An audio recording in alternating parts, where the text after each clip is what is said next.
MTN, the Montana Television Network, in partnership with Montana PBS. This is Campaign 2014, the House Debate.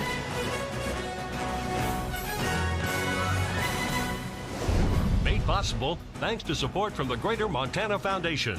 The Greater Montana Foundation, founded by Montana broadcasting pioneer Ed Craney, supports communications on issues, trends, and values of importance to all Montanans.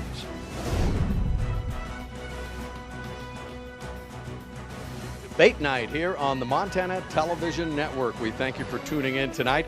I'm Jay Cohn. I'll be moderating tonight's debate as we look at the U.S. House race here in Montana between Republican Ryan Zinke and Democrat John Lewis.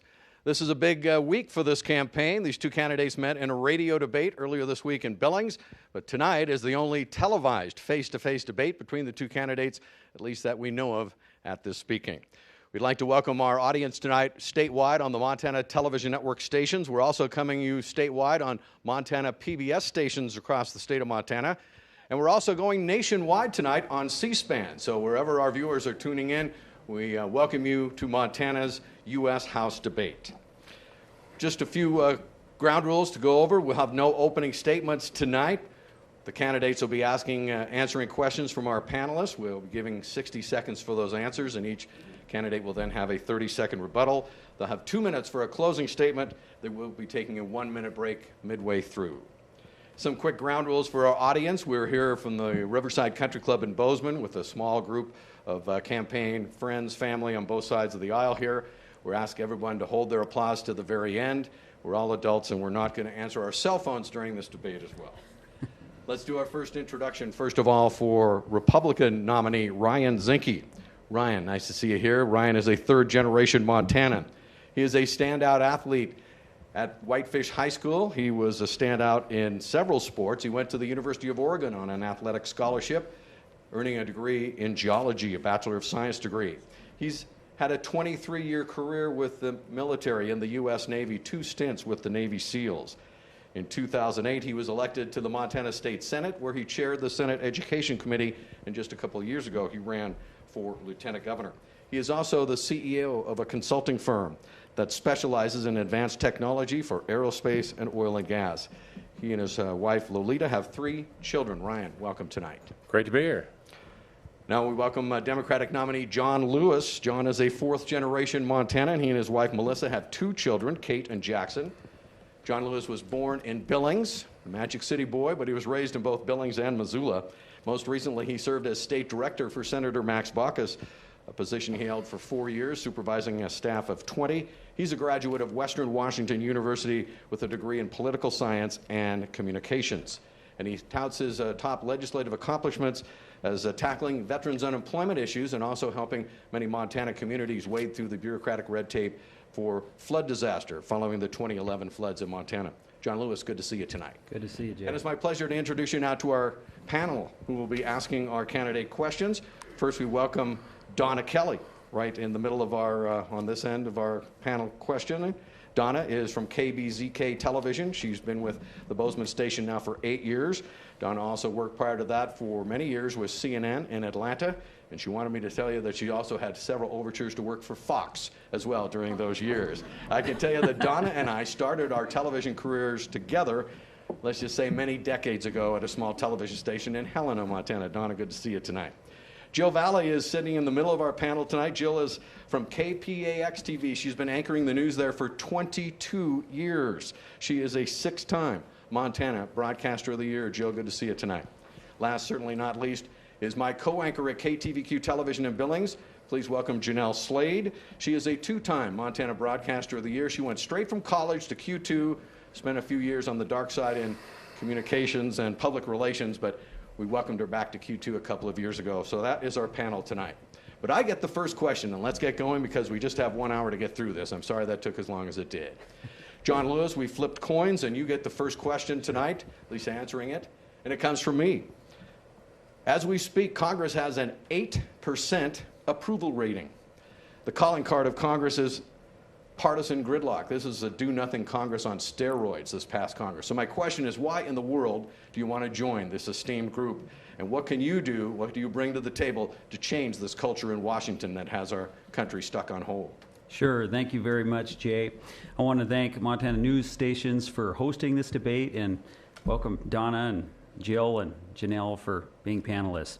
When I first got in this race, I gave a speech, one of the earliest events I did, and I talked about my past experiences and things I learned while working on legislation for trying to help veterans and other experience I had fighting for Montanans. Someone came up to me after this speech and said, I respect your past experiences, but I'm more interested in the future and the ideas you have to get Congress working for Montana and how you're going to be part of the solution. That was great advice. We've run a campaign on Montana ideas. We've released plans for agriculture, for energy, for public lands, and that's what I want to see Congress do, is work on solutions to move Montana forward. It's true, Congress has about a 9% approval rating. I read somewhere that cockroaches and root canals have a higher standing than 9%. Root canals. We can do better than that. I'm a concerned father. I've got 2 young kids. I'm concerned about their future. And I want to see Congress work together again on solutions. That's why I'm running. Ryan, you sure after this you still want this job? Well, the 21st century can and will be an American century, but we're going to have to earn it. You know, I wear a Navy SEAL trident in my chest. There's a saying in the SEALs that you have to earn your trident every day.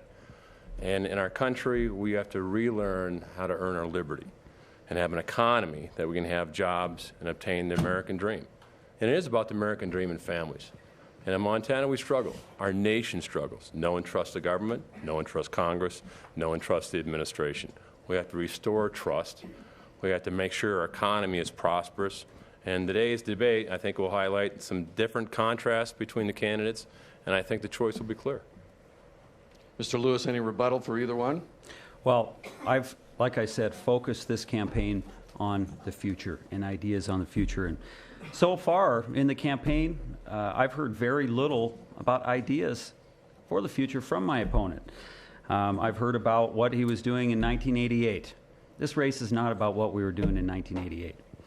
I've heard that he loves America, and we all love America and Montana. And I look forward to hearing his ideas about how we're going to strengthen public lands in this country. And if you want to see Obamacare, the Affordable Care Act, repealed, well, then what's your plan for ensuring the millions of Americans that don't have insurance in this country, including 179,000 Montanans? What's the plan? That's what I look forward to hearing tonight. Ryan. Well, let's talk about the debt. Your plan about selling used cars and abandoned buildings and cutting congressional pay is a joke. It's not even a rounding error. If we want to get serious about America and restoring America, we're going to have to address the debt. And yes, I do support the Ryan plan as a framework because I think balancing the budget in 10 years is obtainable. There's a lot I don't agree with it. I think we can do it without challenging and eliminating and cutting Medicare. I think we can do it without cutting Social Security. I think we can do it without cutting education. But I do think that we have to address the challenges and not put our head in the sand. It's been too long since we put our head in the sand. And I do think we can work together, Democrats, Republicans, independents, to carve out a better future because everyone knows we're in trouble. So are we going to ignore the problems or are we going to actually address them? And tonight we'll talk about addressing the issues. Speaking of issues, let's get right to it. Donna Kelly, you have the first question. Now we'll go to you, Mr. Zinke, since Mr. Lewis asked the first question. So, with your military background, and then over the last couple of days, there's been a firestorm over Leon Panetta's book. Just came out about a day and a half ago or so, and everybody's talking about a Democratic congressman who was a former CIA director in the Obama administration, a former Secretary of Defense, and he is laying this squarely at the feet of the administration, the Obama administration, for not getting in those negotiations with Iraqi Prime Minister al-Maliki so that we had to leave. So I'll get to that question with you, Mr. Lewis, but let's talk with your military background. How long could we stay if al-Maliki was not willing to let us stay there? Can you just camp out and stay? And who's going to pay for it? Well, yeah, good question on that. I think I was reluctant to enter Iraq because my daughter's a Navy diver, my son-in-law is a Navy SEAL. Hey, there's no one more reluctant to go to war than me. But if you go to war, you make sure you go to war to win. You give the rules of engagement so our troops in harm's way can and will win. In the case of Iraq leaving, we not only left early, we left without a SOFA agreement, which is a status of forces agreement. And that should not be overlooked. That one agreement allows our soldiers, they get prosecuted if they are allegedly conducted something wrong under our judicial system. Without a status of forces agreement, one of our soldiers, sailors, airmen, and Marine could actually get prosecuted under Islamic law. Or if a pilot errs and has collateral damage, he could be prosecuted perhaps for murder rather than under our UCMJ. And also control and status and stability. You look what's happening with ISIS today. We're going to fight ISIS. And I'd rather fight ISIS in the deserts of Iraq than the streets of America, and it's already here. Ask the gal from Great Falls who had her head severed, if you could ask her, because that's ISIS. But did we have to go? If Al-Maliki said you're not staying and they didn't get through the negotiations? There was multiple opportunities to stay. There was multiple opportunities for administration to get involved, and they chose not to. There was multiple opportunities to check ISIS at the beginning, and we chose not to. This is what happens when you lead from the rear and not from the front. Because if the United States does not lead, no one else will. Would you have supported the administration when they said we're going to have to pull out, we don't have anything on paper that we can stay, and then it's progressed to this point where now are we playing catch up in the game, fighting ISIS with airstrikes and trying to get back territory that we already spent a lot of blood and treasure on? Look, the safety of Americans is our number one priority, and ISIS does not share our values, and they obviously have no regard for human life. But we need to learn from the mistakes of the last 12 years of nation building in Iraq.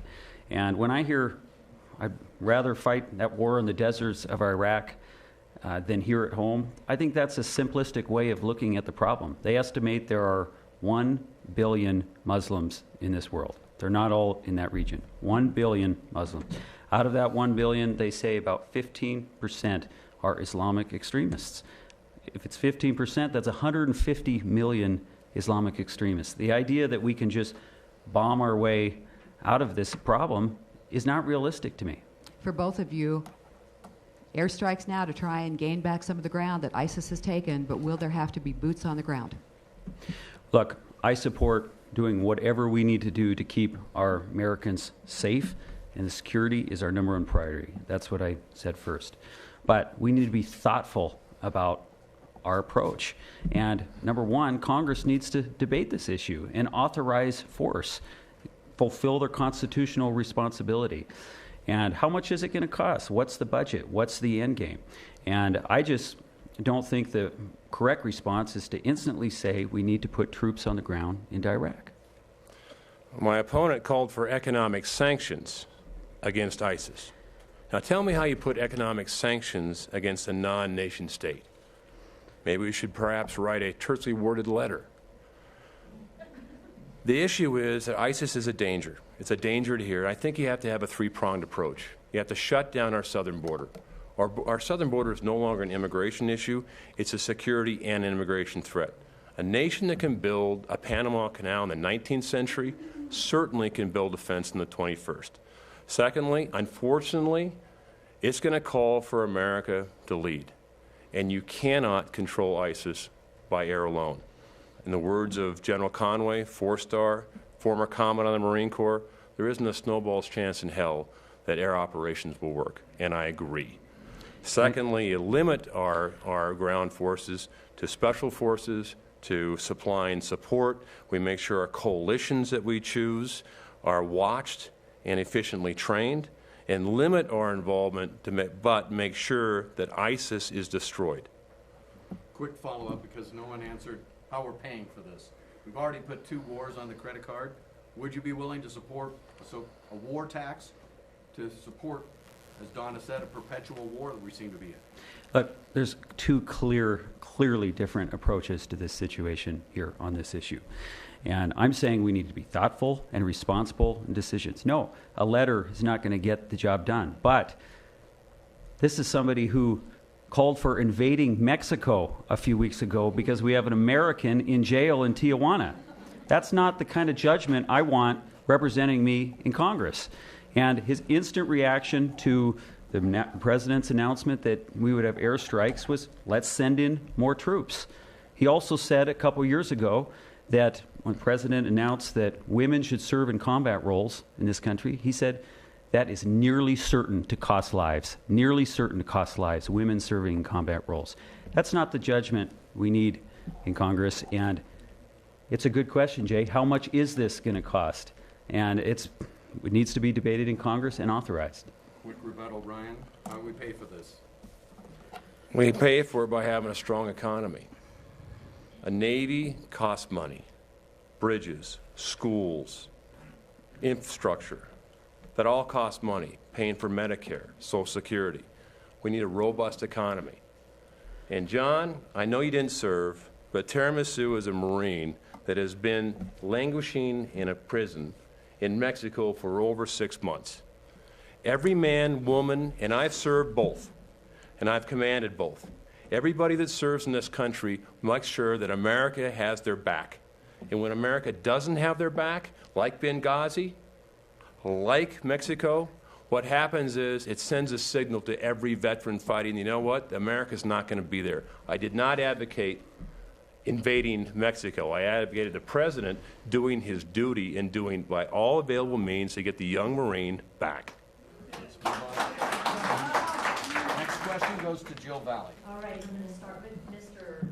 Lewis, talking about money a little bit. You've criticized Mr. Zinke for taking 70% of his money from out of state, outside of Montana, because it makes him captive to out-of-state interests. Well, John Tester got 80% of his money in that same vein, so is he too also captive to out-of-state interests? The reason I've highlighted that I've taken over 70% of the money that I've raised in this race is from Montana is because it's unusual, and I'm proud of that, very proud. I've worked very hard to raise and finance this campaign from Montanans. And there's a huge difference between the way I've done it and the way my opponent has done it. He has raised most of his money from California, Texas, and Florida, 3 states. And those 3 states combined have 116 representatives in Congress. We have one representative.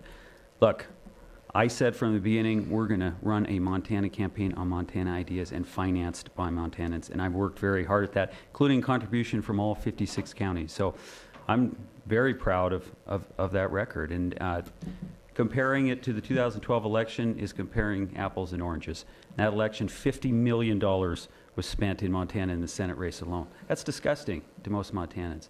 And so we're going to keep doing what we're doing, focusing on Montana ideas and focusing on running a Montana race financed by Montanans.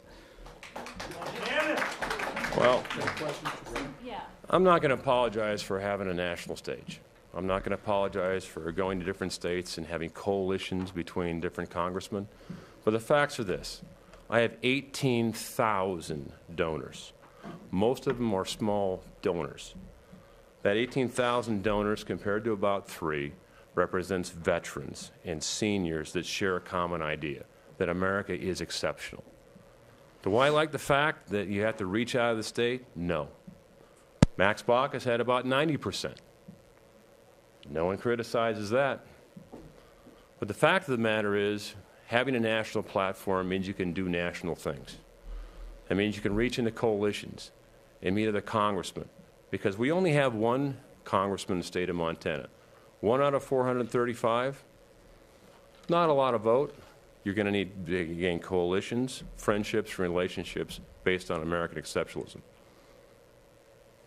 Our next question goes to Janelle. And this is for Mr. Zinke.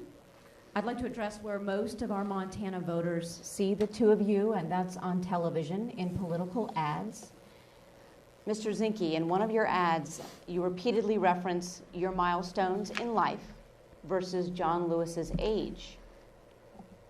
All of your milestones getting through your life as he's growing up. Can you help us with the message that you are trying to get across in this ad?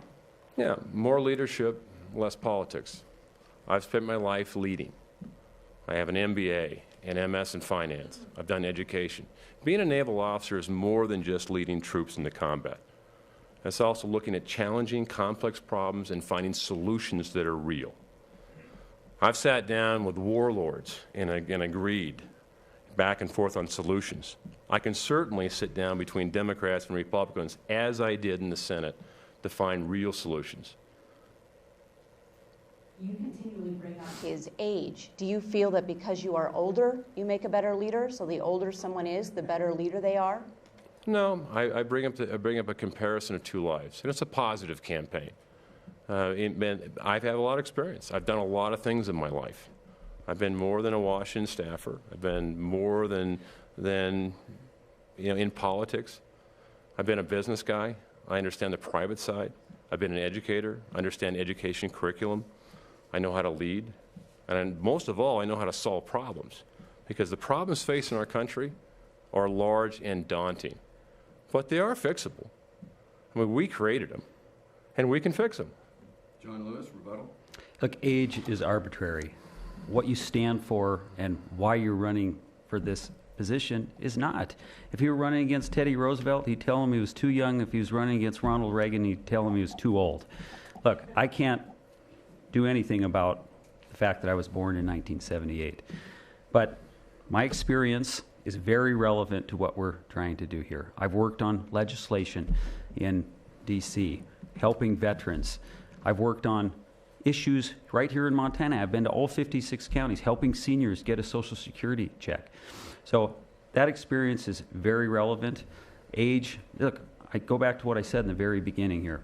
This election is about the future, what ideas you have for the future, not what you were doing in the 80s and 90s. Follow up on, as long as we're talking about the congressional ads, let's talk about your ad, Ryan Zinke. Can we just agree right now that John Lewis did not write the Affordable Care Act? Well, he didn't write it all, but being the state director, it was his job to make sure the values and the interests were reflected in that bill. And when concerned Montana businesses called, what were they told? They were told, you know what, don't grow your business past 50. Make sure you don't employ your employees more than 30 hours. That hurts business, that hurts every family. And as a state director, that's your responsibility. But your ad says that he wrote it. That's not what you just described, isn't it? On a typewriter. On a typewriter. So that's not true. I don't think he wrote it all. John, you have an ad campaign that says you want to cut congressional pay. Can we just agree right now no one's going to cut congressional pay? Because it's going to take an act of Congress to cut congressional pay. Yeah. Really, what would that accomplish? Well, first of all, let me say something very quickly about those healthcare ads. And look, we have millions of uninsured Americans in this country. And what is the solution to insure those Americans? I'd like to, there are tens of thousands of Montanans additionally that are benefiting. There's somebody in the audience tonight, he's named Al Kesselheim. He's a part-time teacher, lost his insurance January, and he signed up on the exchange for insurance today. And he's paying half of what he paid before. There's thousands of Montanans like that. So if you want to repeal Obamacare, if you want to repeal the legislation, what are you going to tell Al and his family and his kids what he's going to do? Because he would lose that insurance. Well, we're not cutting congressional pay. That was the question. Look, Congress has a 9% approval rating. They need to do their part. Will it solve our deficit issues? No. But I also said that if you can't pass a budget, you shouldn't get paid. Congress hasn't passed a budget in over 1,000 days. And so, look, this is about Congress doing their part. Ryan, quick rebuttal. Well, there's 20,000 Montanans that lost their insurance. 20,000. Yeah, there are. And let me further say this, is that do we need affordable health care? Absolutely. Can we do it better? Absolutely. But one size fits all from Washington isn't the solution. I understand there's some good things about Obamacare, pre-existing conditions, that's good.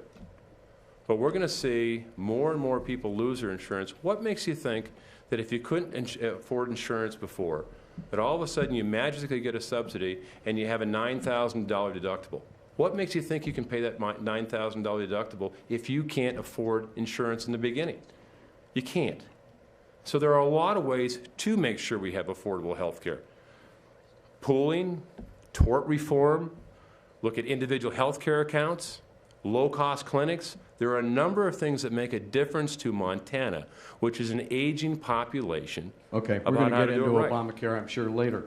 Next question. I think we have time for one more question before we go to break. Donna, your turn. Okay, as long as we brought up age, some of us are rapidly approaching Social Security, and others, certainly, we've done it for decades and decades, and talked about as the Holy Grail, don't touch it. But for those of us who are getting close, and yes, that's me raising my hand, the ball keeps moving down the field. You know, it's 62, then it's 65, then it's 70, and a percentage that you're going to get. Would you change it? Can we keep it? How would you make it better? And are you going to keep moving the ball? And I've lost track of who gets that first. I'm sorry. Mr. Zinke. Well, I think we can keep our promises. It's Social Security. And I sat down with McCater's Institute and looked at the numbers. And Social Security is absolutely healthy for those that earned it. If you worked all your life and that was the promise made, that portion of Social Security can be healthy. But what's happened is you have a lot of new people, holes in the ship, that are draining that fund out. And Congress has stole from it multiple times. And again, it goes back to how are we going to afford all these things? We need a robust economy. And how do you get a robust economy? You have to look at making sure government goes back in its roles so America can innovate, think out of the box again. The regulatory environment, not through Congress, but just the regulatory burden on business in 1 year, 2012, was $3.6 trillion. 1 year.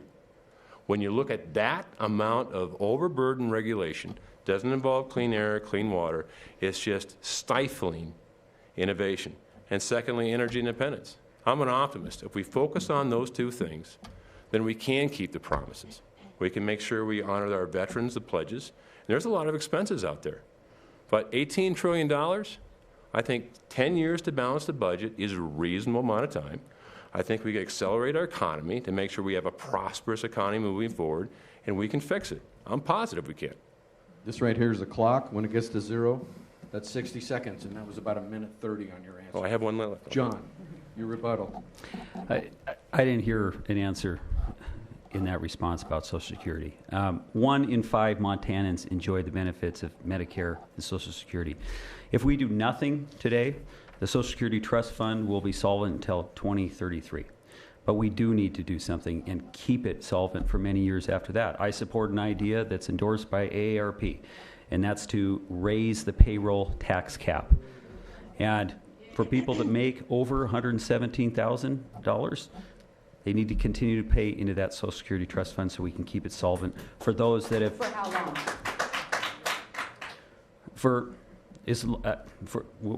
Be more specific, Donna. How long? You said they need to keep paying if they're making over $100,000. They need to keep paying into it for how long? I Till they're what think we age? should all Ever? do our part. Absolutely, do our part with the goal of making that trust fund solvent for many years beyond 2033. Okay, we're going to drill down real quick. On the retirement age, do you support raising the retirement age? That's a way to help pay for some of this. Is that something you would look at? Or a percentage? Right. No, I do not at this time. Look, people work their lives for these benefits. They need the assurance that it's going to be there for them when they retire. And let's not keep moving the goalposts for retirees. I don't support that. Ryan? I don't think it's necessary. Not You know, necessary. I don't think it's necessary, and I would not support it because, again, is that the Social Security program itself, if you just look at those who have earned it, and most of Montanans have earned it over a period of their lives. And that's the way it was designed. And it's solvent if you look at that. And I think it should go back and make Social Security exactly what it was. It's for those people that have earned it over a period of time, it will be there. And we have to make sure we keep our promises And I'm the guy that's trying to save it. I'm trying the guy that's making sure we're financially solvent, save Medicare, save Social Security, so the check clears. And with that, we're about halfway through our debate. We want to invite you back. We're taking a 1-minute break. You're watching the U.S. House debate statewide here in the Montana Television Network. We'll be right back.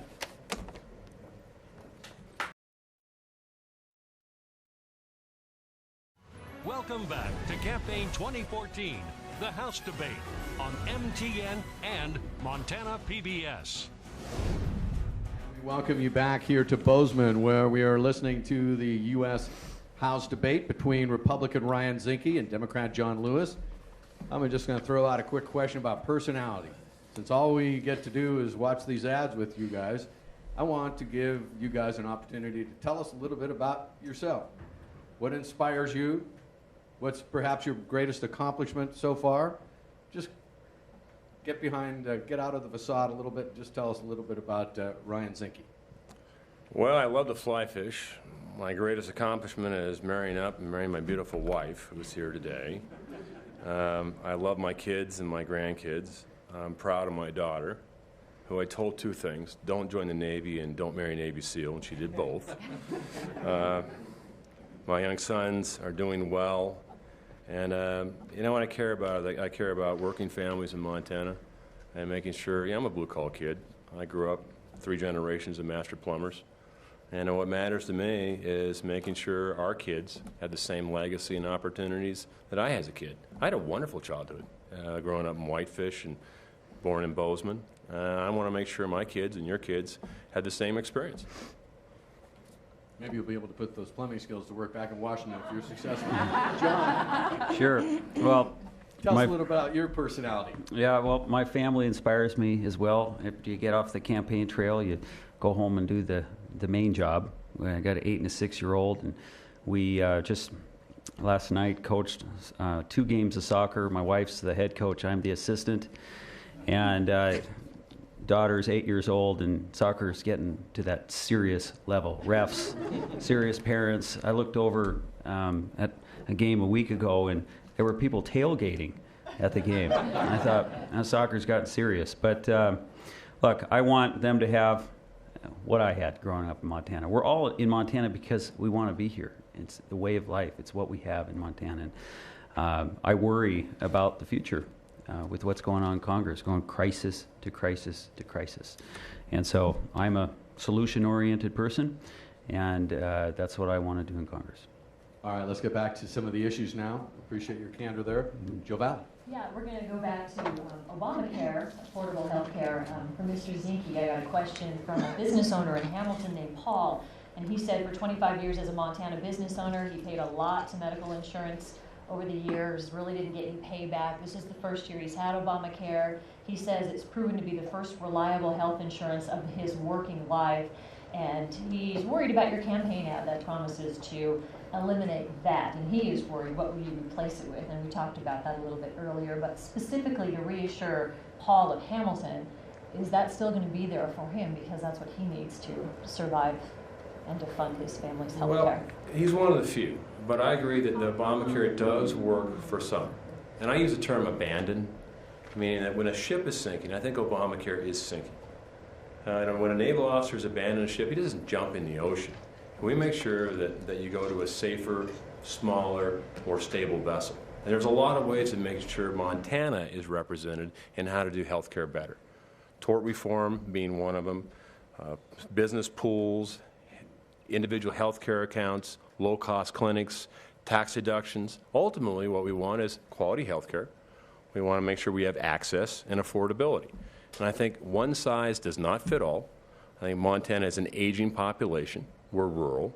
And what makes sense sometimes in Washington, D.C. or Washington doesn't make sense in Montana. And it will continue to hurt. Part of the Obamacare package hasn't even been implemented yet. Wait until we get the whole thing. And I'm concerned. There's court challenges to it. So I think the challenge to Congress is to quickly come up with a better solution, articulate it, sell it, and make sure Montana is represented. John Lewis. Look, when I hear abandon the ship, it's not abandon the ship, it's jump ship, because there's no plan to get people to shore. Look, we've had 50 votes in the U.S. House, over 50 votes to repeal the Affordable Care Act. To go to what? We've come back to it. Millions of uninsured. We have yet to hear a plan of what we're going to do about that, because many of those folks get health care. You can go down to emergency room at Deaconess and get the care that you need. That cost is spread around to everyone else. Higher insurance costs, higher hospital costs. And so, look, the answer is insuring more Americans, insuring those millions of Americans. Every industrialized country in this world has asked themselves the question, is health care a right? And every single one of them has answered in the affirmative except the United States. We need to continue to improve the healthcare system, not go backwards and jump ship when there's no plan to insure more Americans. Well, Mr. Zinke, could you bullet point what specifically you think is not going right with the Affordable Health Care Act? Well, one is the business side. I don't think whether it was an intended consequence or a consequence intended and by design, when you penalize a business for going over 50 and growing your business over 50, when you penalize employment over 30 hours, Montana, you need 40 hours in benefits. It's hard enough to make a living in Montana. And when you have a system that penalizes over 30 hours, penalizes medical innovation, you look at what's happened. What's happened to our families? When you can't get a 40-hour job because you're penalized for it, that means you're probably going to have 2 or 3 part-time jobs. That means when you have part-time jobs, one of those jobs is going to be just for making the payments for insurance. And what happens when you have erratic hours? Who's at home when the children come home? And it's affecting working families and businesses in Montana. And can we do it better? Yes, we can, John. Should we work together to do it? Absolutely.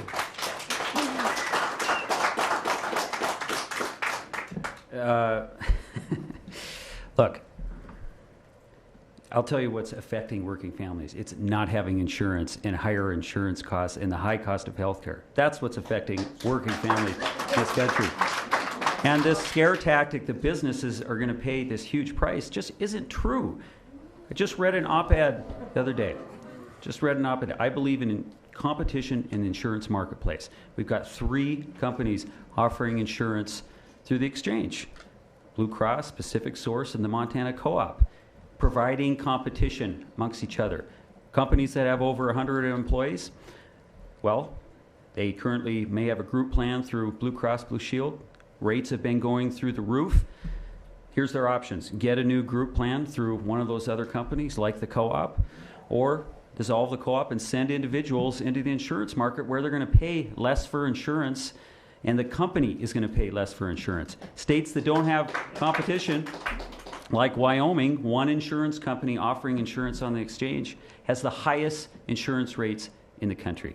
So look, businesses in the long run are going to benefit from insuring more Americans. But are there some areas where you could tweak it? Because that's what I hear Mr. Zinke saying, that he's saying, there's some areas that maybe we could do better here. Are there a couple of places that maybe you might make some changes? Absolutely. Did the law fix our healthcare system? Absolutely not. Look, we need flexibility in the system, innovation. Montana, for example, we have one of the co-ops. There's 22 states that have a co-op. Let's do more of that to provide that competition. In the 22 states that have the co-op, individuals are paying 8% less on insurance rates in those 22 states. I hear from small businesses, there's too much paperwork. Let's reduce the paperwork and make it less complicated. This is a long-term problem, long-term. We're not going to solve it overnight.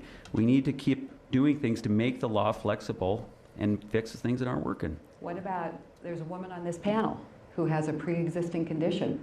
What about that? Would you do anything with that? That's one of the big parts of Obamacare that people were concerned about, to cover folks who have a pre-existing condition. Yeah, Don, I agree on pre-existing conditions, and I've toured around Montana, and there are a lot of people that had pre-existing conditions that couldn't leave the job because if they did, they couldn't get insurance on the next job. So I agree.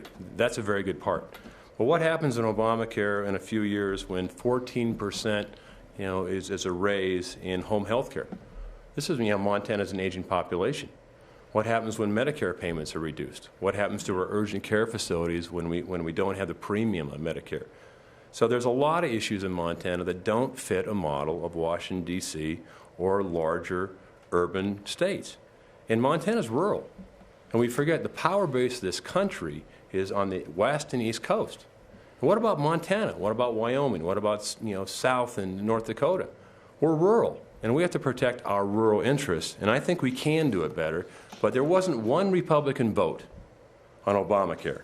It was done at night, and Nancy Pelosi was right. We don't know what's in it until we vote on it, and until we pass it. And that's not right. And I think we can do better. And I don't view life through a red lens or a blue lens.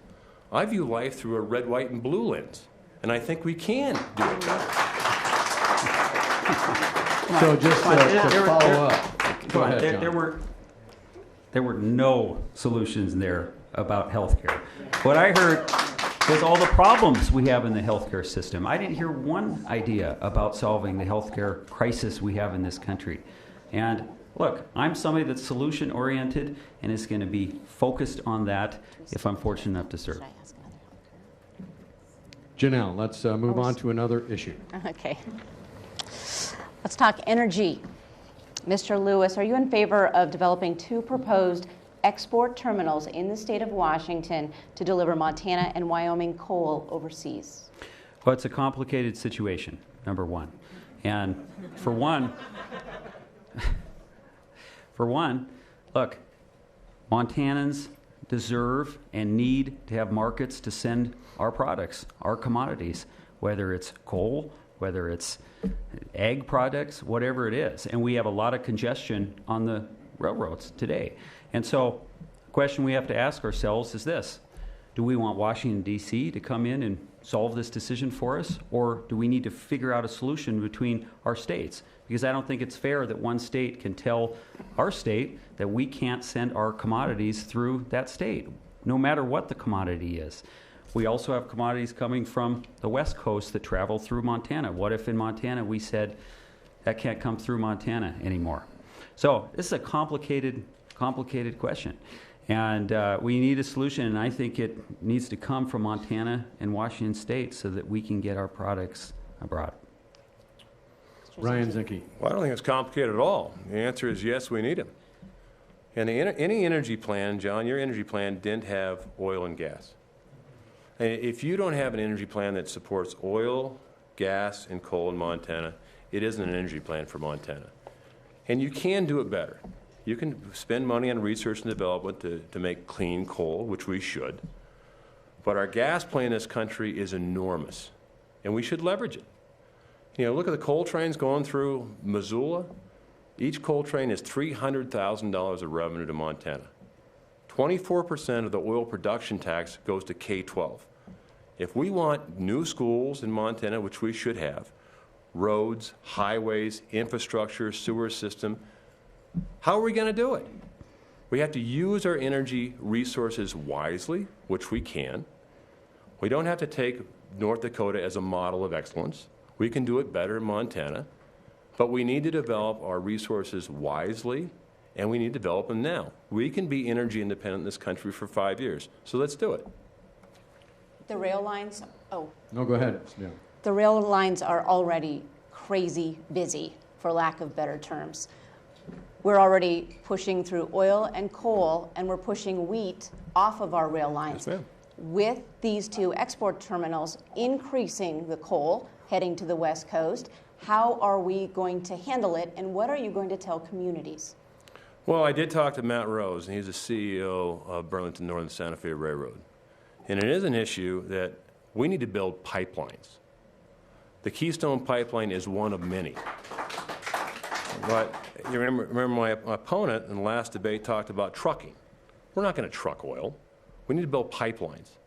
And whether you sit on the left or right of global warming, every day 3.5 million barrels equivalent is flared or burned in North Dakota every day. And that's wrong to waste it. So we need to build pipelines, we need to build infrastructures so we can export Montana commodities, and we need to shore up our transportation system with a railroad to make sure the sugar beet factory in Sydney has trains going out, our wheat, and all commodities that Montana has. We need to make sure we have the rail system in order to provide product. John? Look, number one, it's not true that oil and gas was not in my energy plan. I called for investing in all forms of energy that we have an abundance of right here in Montana. And I heard him say, whatever you say on global warming. I think that's pretty accurate of what his position is on global warming. Because here's somebody that was endorsed by the Montana conservation voters when he was running for the legislature in 2008, sent a letter to President Obama calling on him to do something about climate change, and now all of a sudden is a climate change denier and says we shouldn't invest in renewable energy. And look, which is it? Let's have consistency on this issue. And I'm calling for investing in the long-term future, not just traditional coal, oil, and gas. Sure, those support thousands of jobs, a huge part of our economy. 53% of our electricity comes from coal. But let's invest in the long-term future. And I'd like to see my opponent share those positions that he once had, but today does not. Well, as long as we're on the subject of global warming, do you believe global warming is a human-caused event? There was an article in the Wall Street Journal recently that everyone should read. It was by a former Obama administrator, Undersecretary of the Department of Energy. It has 3 points. One, is climate changing? Yes, as it always has. 2, is man an influence to that? Yes. Now, what is the influence? That's a science that's not settled. Last 16 years, there's no model that promulgates doom and gloom. In fact, the temperatures have not been rising in the last 16 years significantly. Wall Street Journal, look it up, sir. So the issue is, it's not a hoax, but it's not proven science either. But you don't dismantle America's power and energy on a maybe. It's that we need to be energy independent first. We need to do it better, which we can. But it is not a settled science. And for the president to say that Hurricane Sandy was a result of climate change is simply a false claim. John Lewis. Again, sign a letter to President Obama asking him to do something about climate change. A few years later, say that a volcanic explosion in the Philippines has done more to add greenhouse gases in the world than any man-made cause. And also, I read in an article a few months ago that, no, it wasn't any man-caused thing. It's the rising of the ocean levels and the warming of the temperature and the climate that's causing global warming. That's what I read. He said that. Look, I want to see consistency on this issue, and above all, we need people in Congress that, regardless how you feel about it, are solution-oriented, want to be part of the solution, because the debate is not going away. And when you put your head in the sand and say it's not true, that's not helpful. Even ask coal companies. That's not helpful to the debate. All right, we're moving along. I've got a question for both candidates. This is a question about student loans. Watched some news last night. The United States government is making billions of dollars on student loans. It's obscene. It's just unfathomable. Would you support reducing the interest rate on some of these student loans, or at least back legislation that would allow some of those student loans to be renegotiated? Yeah, absolutely. Absolutely. I would support you being able to refinance those student loans. Student loan debt is replaced credit card debt, and auto loan debt is the highest amount of debt in young people that are starting out in the world. The average Montana starts off with $27,000 in student loan debt. We need to do something about that. We need to make college more affordable through Pell Grants, and we need to let students refinance student loan debt. An irony here is that in the Ryan budget, it cuts Pell Grants. Over half of students in the university system in Montana receive Pell Grants. It cuts Pell Grants. And I heard some criticism about my debt plan, that it's not just about selling off used cars, but look, he supports the Ryan budget, the framework of the Ryan budget, but says there's certain things in there that he doesn't like privatizing Medicare and selling off public lands. Well, that's a rounding error right there, because if you're not in favor of that, then how does the Ryan budget work? Ryan, your response? It's not the Ryan Zinke budget, but I do support a framework that balances the budget in 10 years. Back to education. Please. I sat on as the chairman of the Montana Senate Education Committee for a reason, because I understand the link between education and a good job. And education is an investment, it's not an expense. If the government is making money on the backs of our students that are trying to better themselves, it's wrong. And we should prosecute those for doing it. I also have the incentives, through grants. There's a lot of skills we need in America that aren't being filled. Everyone, complains about jobs going overseas because there's engineers overseas. But how about training the engineers here, so we don't have to look overseas for software development and those type of skills. So if we need a demand skill in America, it's an investment for America to make those funds available for students to fill those high demand jobs. It doesn't have to be a 4-year degree. There's welding jobs in Billings, Montana. There's welding jobs here that we need. $30 an hour, show up on time, drug-free. Just for the record, if the United States government is making money on these student loans, Wall Street Journal, look it up, $60 billion they've made in student loans just since 2006 or 2007. That's probably the only thing they are making money on. Well, Donna Kelly. And I think that welding job per hour is a little higher than that from experience with a friend of mine, so that's actually a really good job. Let's do a personality question here. If you win, who will you thank? And if you lose, who will you blame? If I win, I'm going to thank my family, and especially my wife. My wife's been through a lot. When she was a service spouse, my daughter, myself, and my son-in-law were all deployed together. That takes an enormous amount of sacrifice. Now, if we lose, I'm going to blame John Lewis. Good answer. John? Well, look, if we win, I'm going to thank my family, my wife, Melissa, and my kids. It's a huge sacrifice to do this. Put yourself out there, run for public office. And my wife has been there for me through thick and thin, and I can't thank her enough. And I'm going to thank the people of Montana who have funded this campaign. We mentioned it earlier. Vast majority of the money I've raised in this race is from Montanans because I believe in what we're trying to do here. If I come up short, well, that's tough. But I know we'll give it everything we've got and maybe try harder next time. Well, with that, our hour is mostly up, but we have both of you scheduled for a 2-minute closing statement. And we did flip a coin. John Lewis, it was decided you get to go first with the closing statement. So the next 2 minutes are yours, sir. Okay. Well, I want to thank you, Jay, and I want to thank you, Ryan, for doing this again. And our panelists, Janelle, Donna, and Jill.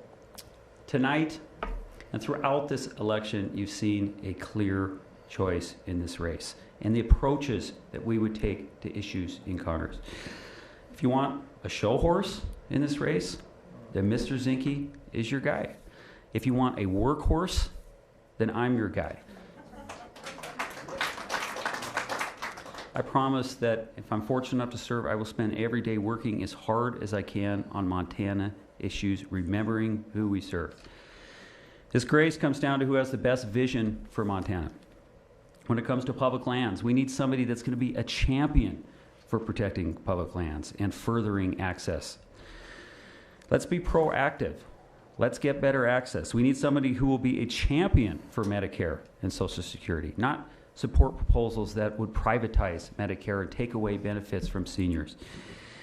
And if you are a woman making a difficult health care decision, we need people in Congress who think we should let women make those decisions, not politicians. Senator Zinke is proud of his service, and I think we all owe him a debt of gratitude for that service. But we do not owe him our vote. And I respectfully ask for your vote, and I thank you for the opportunity. Thank you. All right. Ryan Zinke, you have the next 2 minutes. I'm an optimist. I think the problems facing our country can and will be fixed. And I do think the 21st century will be an American century, but we have to earn it. And we do have to work together. It's just not about Republicans or Democrats. It's about Americans. And I've always viewed life as being American first, then a Montanan, and then I'm a Republican. I don't dislike my neighbor who's a Democrat. I try to persuade you that maybe the Republican side is better, but it's not always better. You know, my voting record in the Senate was clear. I voted on the merit of the bill and not who sponsored it. And I'll do the same in Washington, D.C. I don't yield to pressure. I yield to higher principle. And I have been wrong, as we all have. And that's part of leadership, to correct your course if you're wrong, get better facts, and learn from your mistakes. You know, our president, and you may like him or may not like him, but he is our president. And today, or yesterday, at Northwest University, in Kellogg School of Business, he made a couple remarks that are interesting. He said, well, while I'm not running for office, make no mistake, my policies are on the ballot. Every one of them. And what that means is this election is about whether you think the policies of Barack Hussein Obama are correct. It is. I don't believe they are correct. And I'll stand on a better vision, and I'll stand on a better legacy given to my children of freedom, of liberty, and making sure we earn it. So a vote for my opponent is a vote for the policies of this president. And if you agree with them, great. If you don't, I'm going to ask for your vote. Thank you. God bless America. And God bless all those who defend her. Good night.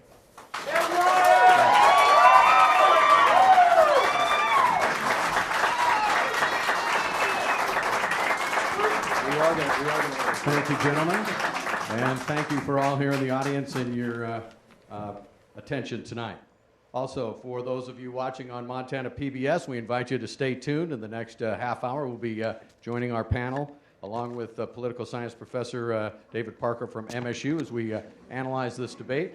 And so that's going to come up on Montana PBS immediately following. But for right now, we want to thank you for joining us here on the Montana Television Network. Don't forget, those absentee ballots will be arriving in a mailbox soon near you starting Monday. So now it's up to the voters to decide. And I hope you enjoyed our debate tonight. Also, just a quick reminder, our PBS special will also be replayed tomorrow morning on Face the State on the Montana Television Network that airs at 9:30 in the morning. Until then, we'd like to thank our panel. I'd like to thank John Lewis and Ryan Zinke and your campaigns. Thank you, sir. That's it from Bozeman. Thanks to support from the Greater Montana Foundation. The Greater Montana Foundation, founded by Montana broadcasting pioneer Ed Craney, supports communications on issues, trends, and values of importance to all Montanans.